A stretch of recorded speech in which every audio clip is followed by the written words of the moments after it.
Muy bien, hermanos, vamos a iniciar una nueva serie de estudios los domingos a partir de hoy, ¿sí? Siempre relacionado con el tema de la iglesia y lo que es la vida cristiana y el desafío de cómo vivir una vida cristiana exitosa, ¿sí? Aguardando, como dijo Pablo, escribiéndole a Tito, aguardando la esperanza bienaventurada y la manifestación gloriosa de nuestro gran Dios y Salvador Jesucristo, ¿no? Tito capítulo 2, verso 13. ¿Sí? Lo último que miramos es la iglesia tesalónica, que con la expectativa de la venida de Cristo, ¿no es cierto?, ellos nos dejaron, hermano, un gran desafío de vivir una vida cristiana ejemplar. No vamos a repasar, está grabado por los que no hayan visto ese desafío, pueden mirarlo en el grupo, ¿no?, de la iglesia. Hoy, hermanos, escuchando por lo que está pasando en Medio Oriente ahorita, escuchando hermanos y amigos, y también mirando videos, hermano, increíble cómo abundan los videos en YouTube acerca de, bueno, de ciertas, de repente narrativas así muy espectaculares, ¿no? De repente con el ánimo de repente de motivarnos a la gente a volverse a Dios, pero hay mucho sensacionalismo, ¿no? Mucho sensacionalismo. Y algunos dicen que estamos ya viviendo la gran tribulación, ¿no? Que ya estamos por no sé qué sello, por no sé qué trompeta, por no sé qué copa ya van, ¿no? Y alarman a la gente, ¿no? Escuchando eso y viendo, hermano, también lo que, sin cerrar los ojos de la realidad,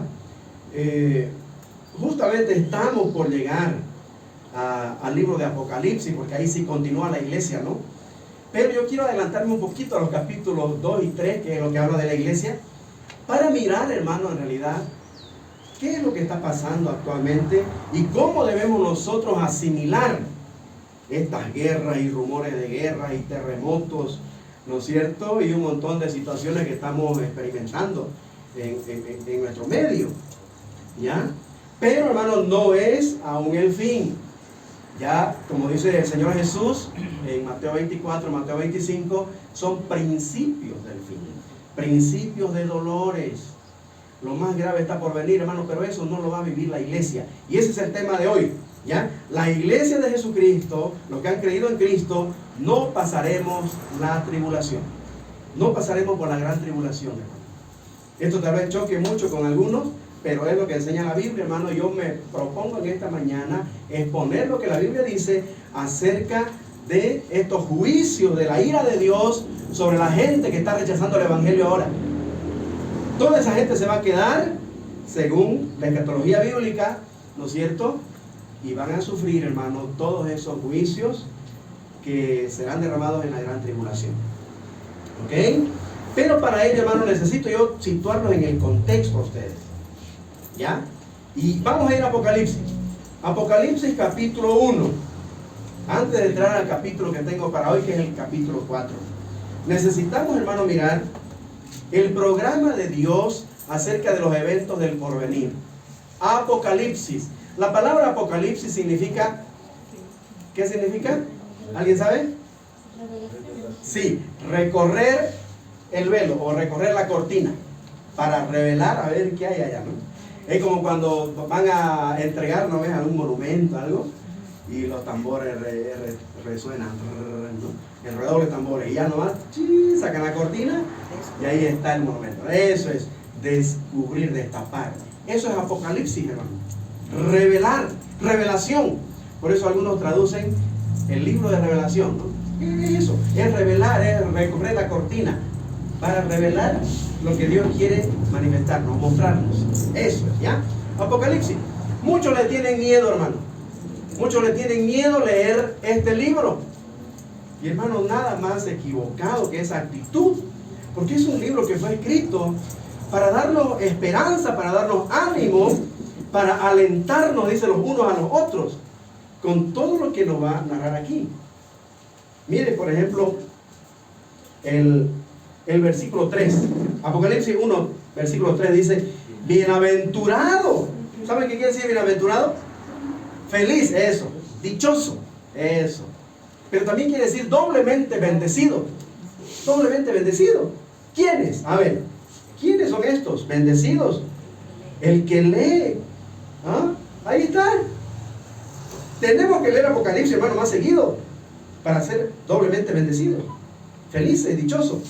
El que lee y los que oyen las palabras de esta profecía, Apocalipsis.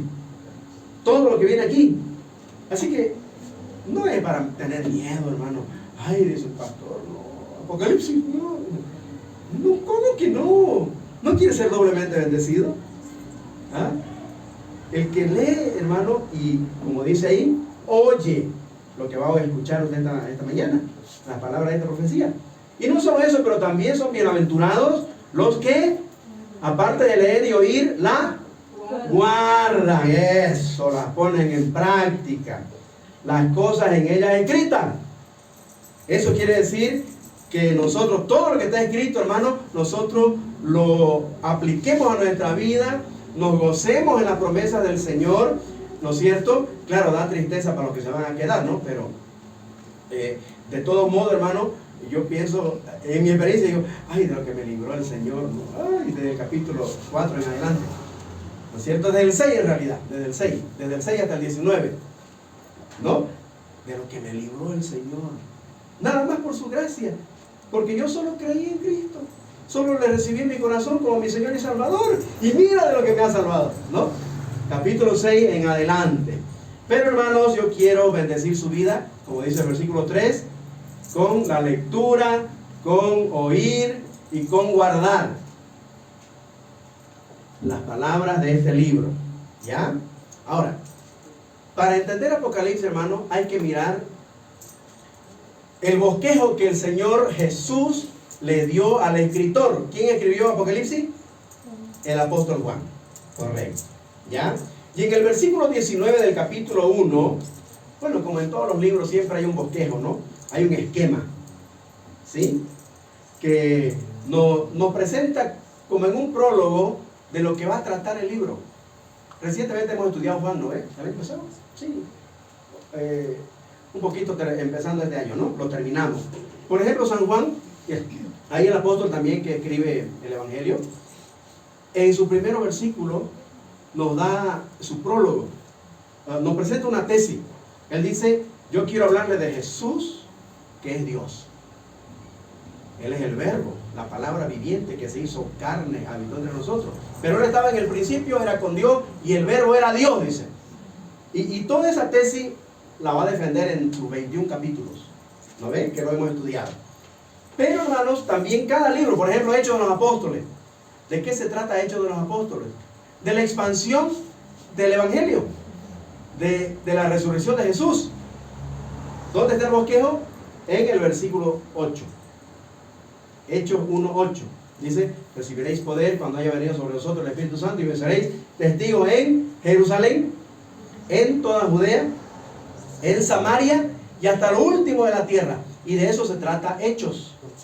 La historia de la expansión del Evangelio, empezando en Jerusalén, por toda Judea, por toda Samaria y hasta lo último de la tierra. Por eso llegó hasta nosotros esa buena noticia. ¿Lo ven? Igual en Apocalipsis, hermano, Dios nos da un bosquejo. ¿De qué se trata este libro? Estos 22 capítulos, ¿de qué hablan? Versículo 19. A ver, mírenlo conmigo. Lo va a memorizar. Este es como, podríamos decir, el mapa, el bosquejo del libro, de lo que va a tratar Apocalipsis. Versículo 19 dice, escribe las cosas que, número 1, has visto. Número 2, las cosas que son. Y número 3, vas a escribir de las cosas que han de ser después de estas. Este versículo, hermano, nos da el bosquejo, o nos da, diríamos, el mapa de todo el libro, de los 22 capítulos de Apocalipsis. ¿Ya? Juan tenía que escribir de 3 cosas. Número 1, escribe de las cosas que has visto. El capítulo 1, la visión que tiene Juan del Señor Jesús ahora, ya no como un bebé inocente, como un humilde carpintero, ¿no es cierto? Como un maestro manso y humilde, ¿no es cierto? Enseñando al pueblo. No, ya no. Aquí, si usted lo lee, especialmente desde el versículo 4 en adelante, usted va a ver cómo Jesucristo es ahora actualmente en la gloria eterna. La descripción del Dios del universo, hermano. Él es Dios ahora. Está a la diestra del Padre. ¿No es cierto? Y ahí está la descripción. Ya no como aquel manso cordero que vino para ir al matadero y ocupar mi lugar en la cruz. Ya no. ¿Ah? Bueno, eso en primer lugar. Las cosas que has visto. La visión de el Cristo resucitado, glorioso, nuestro gran Dios y Salvador. Número 2, vas a escribir, dice, de las cosas que... ¿Ah? ¿Está conmigo? Vamos, ayúdenme. De las cosas que son. De las cosas que son. Eso habla del presente, hermano. El presente al final del primer siglo es la iglesia. Juan tenía que escribir de la iglesia, de la historia de la iglesia. ¿Y sabe qué?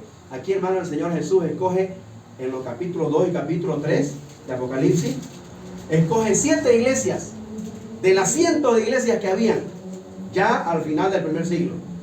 7 iglesias del Asia Menor, donde el Señor refleja por el estado espiritual de cada una, ¿sí?, el periodo o el curso histórico por el que iba a pasar la iglesia de Jesucristo. Las cosas que son, porque estamos todavía en el periodo de la iglesia. Estas 7 iglesias las vamos a estudiar, hermano. Las vamos a estudiar, solo que nos vamos a adelantar por ahora al capítulo 4, ¿ya? Pero capítulo 2 y capítulo 3 hablan de las cosas que son la historia de la iglesia, ¿ya? Cada una de ellas, por su particularidad, refleja un periodo histórico por el que pasó la iglesia. Por ejemplo, la iglesia de Éfeso refleja el tiempo de la iglesia apostólica, el primer siglo. La iglesia de Esmirna, creo que es la que sigue, ¿no? Esmirna refleja, por ejemplo, el tiempo de persecución después de la era apostólica.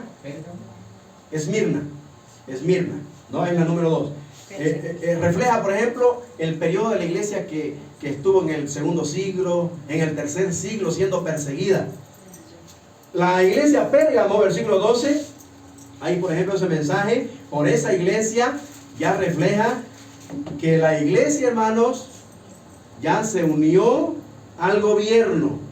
Ahí nace recién, hermano, el 325, la denominación, la primera denominación de una iglesia cristiana, pero, como dice ahí, Pérgamo. Pérgamo significa doblemente casada. Y habla, hermano, del nacimiento de la iglesia cristiana afiliada al gobierno. ¿Cuál fue su nombre? El 325. En la historia, la iglesia católica romana. Católica romana. Con Constantino nace. Muchos dicen, no, la iglesia católica es la primera iglesia. No, la primera iglesia fue la apostólica, ya la estudiamos en Hechos 2. ¿Ya? La iglesia católica romana nace el 325 con Constantino, cuando dejan de perseguir los emperadores a los cristianos y la alían al gobierno. Hay una alianza, gobierno e iglesia, que ha gobernado toda esta historia que tenemos atrás, ¿no?, del cristianismo. Bueno, pero lo vamos a estudiar. La iglesia de Pérgamo. Luego viene la iglesia Tiatira, cuando se infiltran un montón de prácticas paganas de otros pueblos, hermanos, que son conquistados por Roma. ¿Sabía eso? Donde llegaba Roma, ¡chan!, plantaba el catolicismo romano. Aquí, por ejemplo, España vino con la espada en una mano y la Biblia en la otra. Estos son conquistados de España, van a ser católicos romanos. Así fue. Bueno, todos somos católicos romanos. Todos. ¿Sabía eso? Bueno, pero es la historia de la iglesia. La vamos a estudiar con calma, ¿ya? Pero se nos va el tiempo, mejor vámonos a lo que estamos nomás, ¿ya? Con calma vamos a ver cada una de estas iglesias y su periodo que ilustra. No se pierda, hermano. Todo noviembre vamos a hablar de la historia de la iglesia hasta el tiempo que estamos viviendo. Ahorita estamos viviendo en el tiempo de la Odisea, por ejemplo. La iglesia número 7, al final del capítulo 3, donde la tibieza espiritual, hermano, ya le digo, la indiferencia hacia las cosas del Señor, hacia Cristo, hacia su iglesia, hemos llegado a un nivel de tibieza e indiferencia espiritual, hermano, que nos vale Jesucristo ahora. Las cosas de Cristo las tomamos tan livianamente que tenemos prioridades en otras cosas, menos en las cosas de Dios. No somos ni fríos ni calientes. Ahí estamos, en este periodo previo a la venida de Cristo a llevar a su iglesia, que es de lo que vamos a hablar hoy, hermano. Jesucristo viene pronto a llevar a su iglesia y tenemos que estar preparados para irnos con Él. Ese es el tema, hermano, de hoy. La iglesia de Jesucristo no pasará la tribulación. Hay muchos pasajes, hermanos, para defender esta postura, pero yo quiero centrarme solo en Apocalipsis 4. ¿Ya? Le voy a dar, sin embargo, si de repente a usted le gusta anotar algunos pasajes. Por ejemplo, en Romanos 8:1, ¿qué dice? Ahora pues, ninguna condenación hay para los que están en Cristo Jesús. Anótese, Romanos 8:1. Después dice en Primera Tesalonicenses capítulo 4, por ejemplo. Aquí 2 capítulos hablan de eso. No lo vamos a tocar, usted lo conoce, pero anótese para leerlo, ¿ya? La iglesia no pasará por la gran tribulación. Primera Tesalonicenses 4, verso 13, hasta el capítulo 5 y versículo 11. Esos 2 capítulos, hermanos, nos hablan de que la iglesia no pasará por la tribulación. Dice también Apocalipsis 3:10. Aquí estamos cerquita, vean. Apocalipsis 3:10. Lo que el Señor le dice a esta iglesia, a la iglesia de Filadelfia, que es la que ilustra a la iglesia verdadera en este tiempo. Le dice en el versículo 10: por cuanto has guardado la palabra de mi paciencia, dice Jesús, yo también te guardaré. Anote ahí, o subrayelo. Yo también te guardaré, dice Jesús. ¿De qué? De la hora de la prueba que ha de venir sobre el mundo entero. Los que se queden, no cuando nos vamos. Va a venir sobre el mundo entero para probar a los que moran sobre la tierra. Es un juicio de la ira de Dios para los que en este tiempo no creyeron en el Evangelio. No aceptaron a Jesucristo como Señor y Salvador, por eso no se fueron con Él en el rapto. ¿Ok? Ahí está. Puede leer también de repente Hebreos 9:28, anótese. Pero vamos directo a Apocalipsis 4. No, falta el bosquejo, pues lo último, ¿no? Las cosas que son, es la iglesia. Ahí nos quedamos, ¿no? Estamos en el Apocalipsis 1:19, en el bosquejo. Y luego el apóstol iba a escribir, dice, de las cosas que han de ser después de estas. Las cosas que van a suceder después de las cosas que son. ¿A qué se refiere con las cosas que son? A la iglesia. No sé si estuvieron atentos. Lo vamos a estudiar, sí, a esas 7 iglesias, ya que nos muestra el curso histórico de la iglesia hasta el rapto. Pero después del rapto, también este libro trata de las cosas que han de ser, dice, las que han de ser después de estas que son ahora de la iglesia, después de la historia de la iglesia, después de que la iglesia se vaya con Cristo, van a suceder lo que va a narrar Juan desde el capítulo 4 en adelante.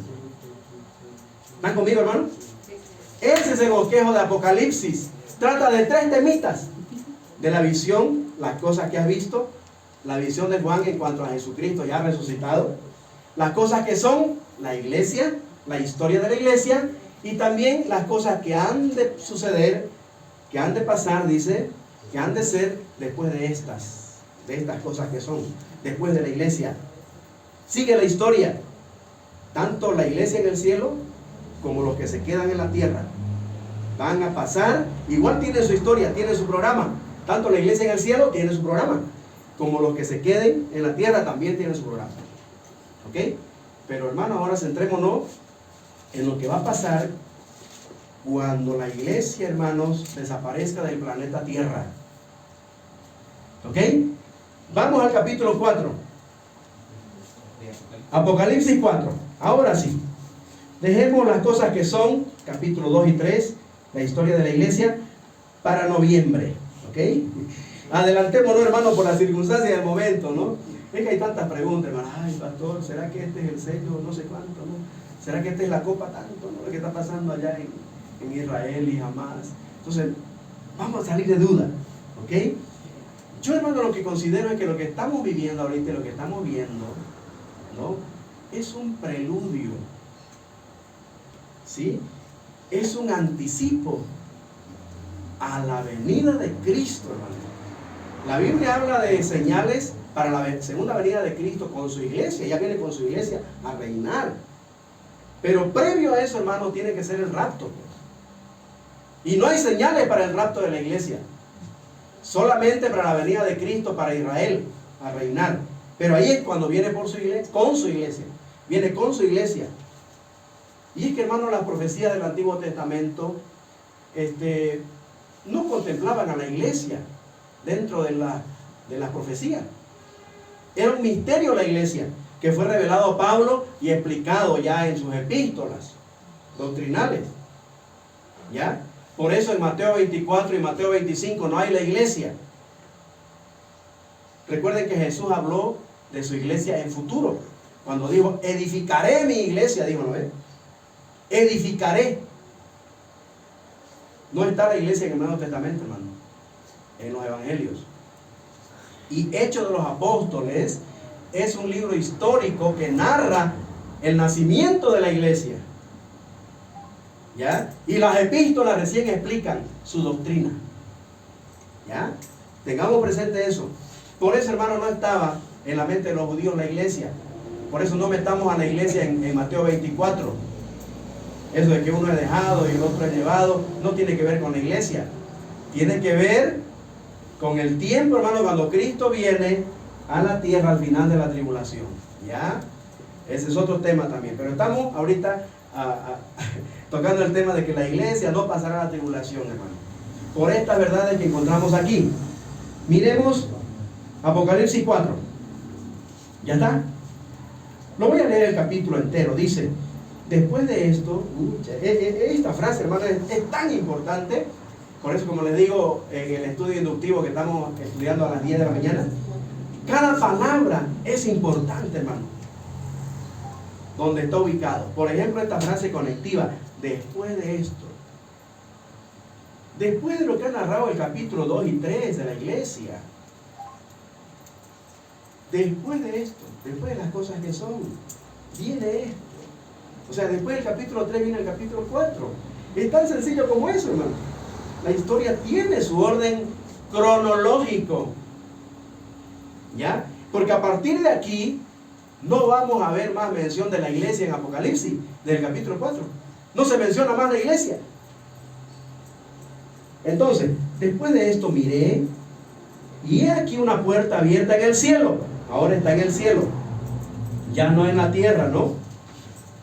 Y la primera voz que oí, como de trompeta, hablando conmigo, dijo, note esto, sube acá. Hermano, Juan está representando a la iglesia ahí. Él es apóstol de la iglesia. El cristianismo está representado por Juan. Cuando del cielo le dice a la iglesia o a Juan, sube acá y yo te mostraré las cosas que sucederán, subraye, después de la iglesia, después de que la iglesia sea arrebatada. Eso quiere decir, lo que va a suceder después de estas cosas que son, después de la historia de la iglesia, es lo que le va a mostrar en el resto del capítulo, hermano, en el resto del libro. ¿Está entendiendo, hermano? ¿Está claro eso? ¿Ok? Te mostraré, dice, las cosas que sucederán después de estas. Es la misma palabra del capítulo 1, versos 19. Y las que han de ser después de estas. Es lo mismo, la misma palabra. ¿Ya? Te mostraré las cosas que sucederán después del rapto de la iglesia, quiere decir. ¿Está claro? Versículo 2. Y al instante yo, dice Juan, estaba en el Espíritu. ¿Ya? En el Espíritu. Y he aquí un trono establecido en el cielo, y en el trono uno sentado. Esta es la visión en el Espíritu. Y el aspecto del que estaba sentado era semejante a piedra de jaspe y de cornalina, y había alrededor del trono un arco iris semejante en aspecto a la esmeralda. Y alrededor del trono habían 24 tronos. Y vi sentado en esos 24 tronos, subraye, a 24 ancianos, vestidos de ropas blancas. Ahora, note, hermano, la descripción de estos 24 ancianos. Vestidos de ropas blancas, con coronas de oro en su cabeza, y del trono salían relámpagos y truenos y voces, y delante del trono ardían 7 lámparas de fuego, las cuales son los 7 espíritus de Dios. Y delante del trono había como un mar de vidrio, semejante al cristal, y junto al trono y alrededor del trono, mire cómo describe, ¿no?, lo que está viendo Juan. Alrededor dice 4 seres vivientes, llenos de ojos delante y detrás.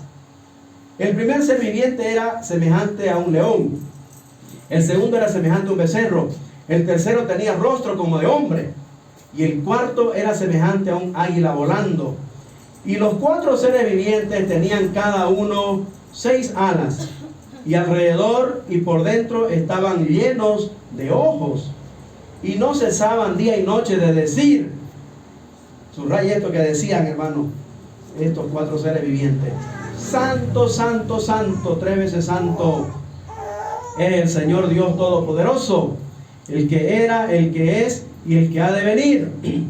Y siempre que aquellos seres vivientes dan gloria a Dios cantando ese cántico, y honra y acción de gracia al que está sentado en el trono, al que vive por los siglos de los siglos, los 24 ancianos, mire qué hacen: se postran delante del que está sentado en el trono y adoran al que vive por los siglos de los siglos, y echan sus coronas, miren, delante del trono, diciéndole al Señor: Señor, digno eres de recibir la gloria y la honra y el poder, porque tú creaste todas las cosas, y por tu voluntad existen y fueron creadas.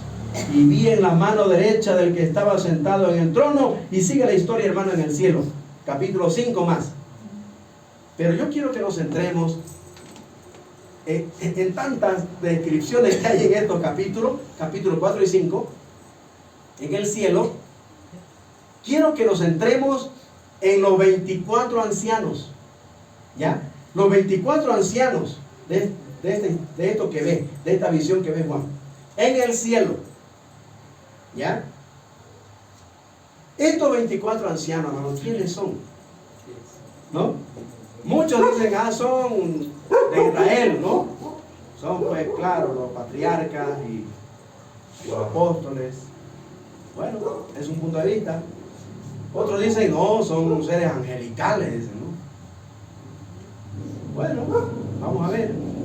Y otros dicen, no, son nomás viejitos, ¿no? Literalmente son ancianos de los pueblos, ¿no?, de la tierra. 12, 24. Bueno, hermano, usando los 24 ancianos, yo quiero demostrarles, por la descripción que encontramos aquí y en el capítulo 5, que la iglesia, hermanos, no pasará por la tribulación. Porque estos 24 ancianos, vamos a mirar los detalles y la descripción. Detalles y características. En primer lugar, lo que leímos dice que estos ancianos estaban en el cielo. Ojo, estaban en el cielo.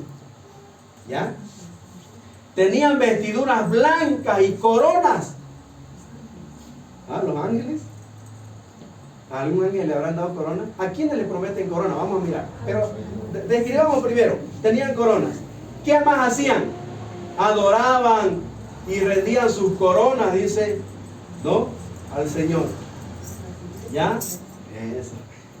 Todos tenían, dice, arpas y copas de oro que eran llenas del incienso. Esas son las oraciones, dice, de los santos, ¿no? Ya más o menos nos vamos acercando a quién está describiendo. Y todos cantaban, dice, como hemos hecho nosotros. Y el pueblo de Dios siempre la canta al Señor. Pero también dice que estaban en el cielo con el Cordero, capítulo 5. No leímos eso, ¿no? Pero el Cordero está en medio de ellos, hermano. El versículo 6 del capítulo 5, mire. y miré y vi que en medio del trono y de los 4 seres vivientes y en medio de los 24 ancianos, ¿está conmigo? Versículo 6 del capítulo 5. En medio de los ancianos estaba en pie un cordero como inmolado, que tenía 7 cuernos y 7 ojos, los cuales son los 7 espíritus de Dios enviados por toda la tierra. ¿Ah? Así que estaban en el cielo con el cordero antes de su segunda venida para juicio sobre la tierra, que está en Apocalipsis capítulo 11. Lo vamos a ver en su tiempo. Al tiempo indicado iban a celebrar las bodas del cordero estos 24 ancianos. Inmediatamente van a venir a la tierra acompañando a Cristo a su reino, capítulo 19 de Apocalipsis. ¿Ya? Entonces, por estos detalles y características de estos 24 hermanos ancianos, podríamos decir que su identidad de ellos no son judíos, hermanos. No son judíos porque dice clarito ahí que eran de todo linaje, pueblo y nación. Así que no solamente pueden ser judíos. ¿Ya? Tampoco podemos decir que eran seres angelicales, porque ahí dice que fueron redimidos con la sangre del cordero. Y los ángeles no son redimidos con la sangre del cordero. Ellos no necesitan redención. Jesucristo murió por el pecador, por usted y por mí, ¿no? Así que no pueden ser seres angelicales. Tampoco pueden ser ancianos literales, viejitos de otras naciones, porque en el mundo no hay solo 24 pueblos y naciones, hay muchísimos más, ¿no? Hay cientos de naciones. Entonces, los 24 ancianos solo pueden ser representantes de la iglesia de Jesucristo, que ya no está en la tierra. Ya pues el Señor vino a llevarlos. Tienen que estar con Él. Hermanos, qué maravilla poder identificarnos con esos 24 ancianos en el cielo. Juan está mirando todo el futuro y de lo que va a escribir de las cosas que sucederán después del rapto de la iglesia. Repito, hermanos, los 24 ancianos de la visión de Juan representan a la iglesia, a usted y a mí, si ha creído en Cristo, ¿no? Y le ha recibido en su corazón. ¿No ve? Si usted es de Cristo, si ha nacido de nuevo, es miembro de la iglesia de Jesucristo, que Él viene pronto a llevar. Así que los 24 ancianos, hermanos, identifican a la iglesia de Jesucristo. ¿Por qué? Porque tienen coronas. ¿Y a quiénes se les promete corona? A nosotros. El Señor, hermano, nos ha prometido coronas. A ver, son 5. La corona de justicia, la corona de la vida. Vamos a ir rapidito porque se nos va el tiempo. La corona de gloria, ¿no? ¿Qué más? La corona de la vida. Ya dije, creo. A ver, la corona incorruptible, la corona de justicia, la corona de la vida, la corona de gloria y la corona de gozo. Solo se le prometió a la iglesia, hermano. Tengo los pasajes, pero se nos fue el tiempo. En segundo lugar, son redimidos por la sangre del Cordero. Nadie más, hermano, es redimido por la sangre del Cordero que el hombre, la mujer que ha confiado en el sacrificio de Cristo en la cruz a su favor. Jesucristo murió solo por la humanidad. La Biblia dice: de tal manera amó Dios al mundo que ha dado a su Hijo unigénito, para que todo aquel que en Él cree no se pierda, tenga vida eterna, sea redimido. Dios pagó un alto precio, hermano, para que yo le pertenezca. Y usted también se ha creído en Cristo. El precio que pagó, hermano, no fue plata, ni oro, ni piedra preciosa, dice el apóstol Pedro. Eso. Su vida, que fue derramada gota a gota, hermano, en la cruz, por mí, por cada pecador. Solo el hombre es redimido, hermano. Así que estos 24 ancianos no pueden ser otra persona, otro ser que la iglesia de Jesucristo, ya allá en el cielo con el Cordero, porque son redimidos. La iglesia es el único pueblo o grupo espiritual conformado por habitantes de toda tribu, lengua, linaje y nación, como dice ahí Apocalipsis, ¿no? No puede ser otro grupo que la iglesia del Señor. Por último, estos redimidos son hechos reyes y sacerdotes para reinar con Cristo. Eso dice Apocalipsis capítulo 1, versos 4 al 6. Ahí estamos cerquita. Miremos el 6 nomás, dice: y nos hizo reyes y sacerdotes para Dios su Padre. A Él sea gloria e imperio por los siglos de los siglos. Amén. ¿No ve? Solo, hermano, a la iglesia se le da ese título, ¿ya? De ser reyes y sacerdotes. Primera Pedro 2:9, ¿qué dice? Que somos linaje escogido, real sacerdocio, ¿no? Reyes y sacerdotes, somos para Dios su Padre. 2 Timoteo 2:12, 1 Corintios 6, 2 y 3, 1 Corintios 4 y 8, en fin. Solo a la iglesia se le da esa descripción, hermanos, que son reyes y sacerdotes por la fe en Cristo. Somos un reino de sacerdotes para Dios su Padre. Así que estos 24 ancianos no pueden ser otros que la iglesia de Jesucristo. Estos 24 ancianos representan a usted y a mí. Estas son las evidencias suficientes para demostrar que estos 24 ancianos en la visión de Juan son la iglesia de Jesucristo, la cual no es mencionada más en el libro de Apocalipsis, desde el capítulo 4 hasta el final del libro, aquí en la tierra. Cuando se les ve mencionada por los 24 ancianos en el cielo, en el tribunal de Cristo, para recibir las coronas, ¿no? Y sus vestiduras blancas, para participar de las bodas del Cordero como la novia que se casa con el Cordero, con Jesús. Obviamente es una figura de la relación con Cristo, hermano, ¿no? De la intimidad que tenemos con nuestro Señor. Así que los 24 ancianos de esta visión, hermano, no son otros que la iglesia representada por la descripción que encontramos en el capítulo. Queda demostrado entonces que la iglesia está en el cielo y no pasará la tribulación. Mientras en la tierra Dios derrama su ira sobre los que rechazaron el evangelio hoy día, en este tiempo de gracia en el que estamos viviendo, en el periodo de la iglesia en el cielo está adorando, hermano.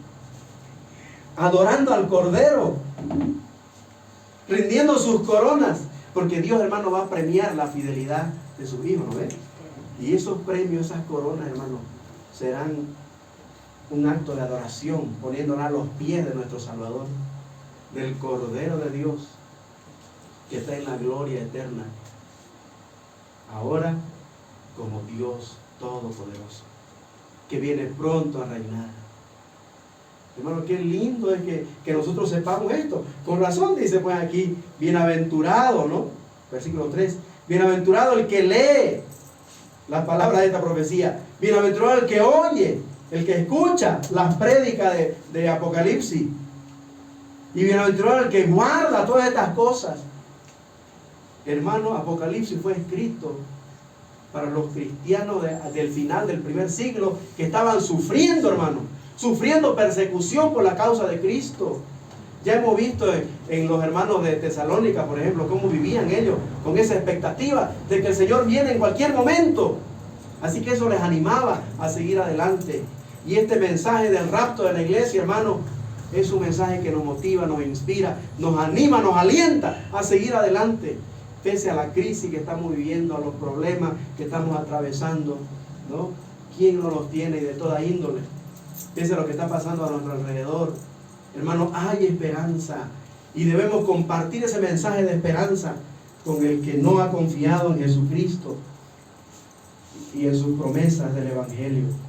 La iglesia en el cielo está adorando al Cordero antes de su segunda venida, con Él a reinar al final de la gran tribulación. Con lo cual queda demostrado que el arrebatamiento de la iglesia será antes de la tribulación. Amén. Amén. Hermanos, no hemos sido salvos para recibir el juicio de Dios aquí en la tierra. Hemos sido salvos para ser librados de Él. Lo recibirán los que se queden por no haber creído en Jesucristo en este tiempo de gracia. Ese es el Evangelio, hermano. Y esa es la voz de los hijos de Dios redimidos que se proclama por todo el mundo. ¿Dónde estás tú en este tiempo? ¿Dónde te ves? En Apocalipsis capítulo 3 y 4, ¿no? Esa es la transición. Las cosas que son en la iglesia.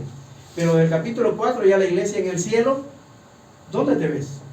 ¿En el cielo? ¿O en la tierra recibiendo el juicio y la ira de Dios por no haber creído en Cristo? ¿Dónde te ves? ¿Representado con los 24 ancianos? ¿O en el juicio que va a sufrir los que se queden aquí? Tú sabes, hermano. Si no estás seguro, asegúrate de participar del rapto. Jesucristo viene pronto a llevar a los que han creído en Él. Cree en el Señor Jesucristo y serás salvo. Serás librado de esta condenación, de esta hora de la prueba, de este tiempo de juicio, de la ira de Dios para los que rechazaron a Cristo, su Hijo, que Él proveyó como el camino, como el único camino que nos puede llevar al cielo, que nos puede llevar al Padre. Vamos a orar, hermano. Inclina tu rostro y en un momento